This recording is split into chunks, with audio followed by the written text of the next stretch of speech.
je vais vous parler du groupe nominal. C'est une révision de la leçon 1, d'accord? L'idée, c'est quoi? C'est qu'à la fin, vous ayez compris ce schéma-là. Et ce schéma-là, en fait, c'est quoi? C'est tout ça, c'est mon groupe nominal, d'accord? Avec mon noyau ici, qui est un nom, de fait, puisque dans le groupe nominal, le noyau, c'est le nom.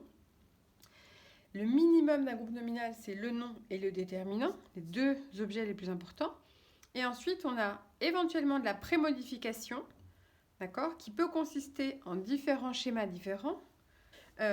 Donc le nom, il peut être prémodifié, c'est-à-dire précisé, puisqu'en fait, tout ce qu'il y a avant et après le nom, ça va préciser. Quand je dis par exemple, je ne sais pas moi, planète, comme on a vu tout à l'heure, planète, si j'ai juste le nom et que je n'ai pas de déterminant, on est dans la notion. Si je veux parler d'une planète en particulier, il va falloir que je vous donne des précisions sur cette planète. Donc du coup, je peux dire the planet that is in front of the sun. D'accord? Ce qui ne veut rien dire du tout parce qu'elle ne peut pas être en face du soleil, mais du coup, voilà. Ça, c'est une post-modification qui va préciser laquelle des planètes dont je parle. Je peux aussi dire, par exemple, the black cat. Et là, il s'agit d'un chat noir, de tous les chats que vous êtes en train de voir. Le the, en fait, qui est un démonstratif. C'est pas un démonstratif, c'est un article défini, mais néanmoins, il permet la DXI, c'est-à-dire elle permet de pointer, en fait, de préciser. Donc, du coup, ça va nous aider. Donc, tout ce qui est avant et après le nom, ça nous aide à préciser le nom.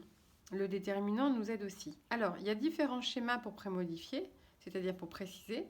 Le nom, il peut être prémodifié par un autre nom. Par exemple, si je dis the president car, ok, la voiture du président, là ça marche. On a un nom qui prémodifie le nom noyau car, ok, et c'est déterminé par l'article défini the, ok. Je peux avoir aussi the nice president car, et dans ce cas-là, j'ai bien toujours mon noyau car. President, c'est un prémodifieur, c'est un adjectif qui prémodifie de la même manière, et the, qui est un déterminant qui détermine mon groupe, ok. Je peux aussi avoir, qui module l'adjectif, un adverbe. The very nice president car. Et là, c'est pareil. Dans notre groupe nominal, le noyau, c'est car, qui est prémodifié par le nom president, qui est lui-même. Et également l'adjectif nice et l'adverbe very. Précisé par l'adjectif nice, d'accord, qui est lui modulé par l'adverbe very, d'accord. Et le tout est déterminé par l'article défini the. Ok? Ça, c'est pour tout ce qui est de la prémodification. Alors, on a différents schémas. On peut avoir soit la prémodification par un nom ou plusieurs, un adjectif ou plusieurs. Le seul impératif qu'on a dans les groupes, c'est que s'il y a un adverbe, il faut que l'adverbe il soit avec un adjectif. Parce que l'adverbe ne peut pas prémodifier un nom. L'adverbe, il a une influence. Alors, adverbe, normalement, il a une influence sur le verbe ou sur la phrase ou éventuellement sur l'adjectif. Mais il ne peut pas avoir d'influence sur un nom. D'accord? Donc l'adverbe, c'est pour ça que là, vous avez vu, ils sont collés. Là, il y a un tiret. Hein, ça veut dire que le tiret, on peut retirer ou pas. Mais s'il y a l'adverbe, il est forcément avec un adjectif. Alors, regardez bien, ça c'est intéressant. Il y a aussi ce dernier schéma où c'est un N apostrophe S. Ça, c'est le génitif. My mom's car.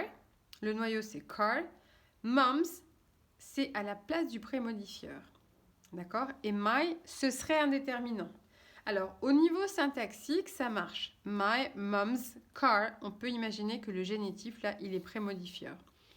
Ce qui n'est pas tout à fait vrai, pourquoi? Parce que si je change my mom's car par un autre mot, je peux dire her car. Ce qui veut dire que my mom's, en fait, c'est pas de la prémodification, c'est vraiment un déterminant. Mais au niveau structurel, c'est-à-dire au niveau de la forme, quand on regarde, on voit bien my, déterminant, mom's, nom, génitif, car. D'accord? Donc ça ressemble presque à my mom car, mais c'est pas tout à fait pareil puisque déterminant plus génitif, en fait, ça donne juste un déterminant et c'est un déterminant possessif. C'est vraiment un truc particulier qui apparaît dans la leçon 4 de votre leçon.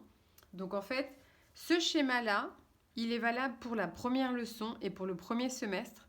Et à partir du moment où on sait que le génitif, c'est un déterminant, du coup, on peut plus le représenter comme ça. Je le laisse comme ça juste pour que vous compreniez qu'au niveau de la structure, il ne faut pas se laisser piéger. Ça ressemble à un groupe nominal avec une prémodification, mais en fait, ça, c'est plutôt collé. C'est-à-dire qu'il faudrait plutôt mettre une flèche entre ça et ça qu'entre ça et ça. Ok? Puisque du coup, ça veut dire que le déterminant et le génitif vont ensemble et pas avec le nom. Voilà, ça c'est pour la prémodification. La postmodification, elle se passe en deux possibilités.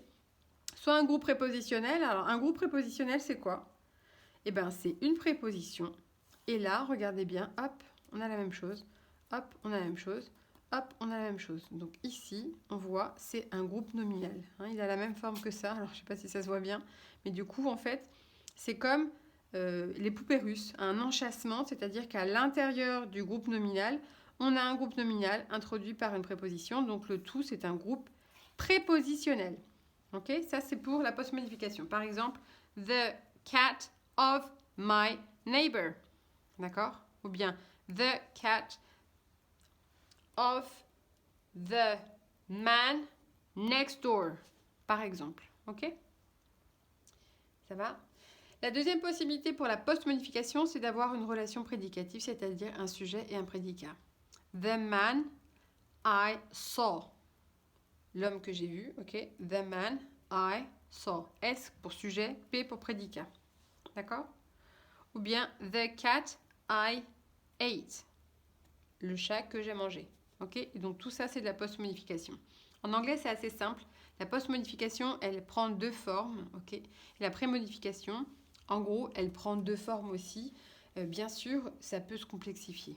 Ok? Mais ça, c'est le schéma de base qu'il faut avoir dans votre tête quand vous faites une analyse. Parce que vous êtes censé dire, quand vous regardez un groupe nominal, en fait, un groupe nominal ou un nom, vous êtes censé pouvoir dire, puisque c'est un nom, je vais regarder. Bon, c'est forcément le noyau de quelque chose, parce que même si c'est un groupe prépositionnel, c'est quand même le noyau d'un groupe nominal.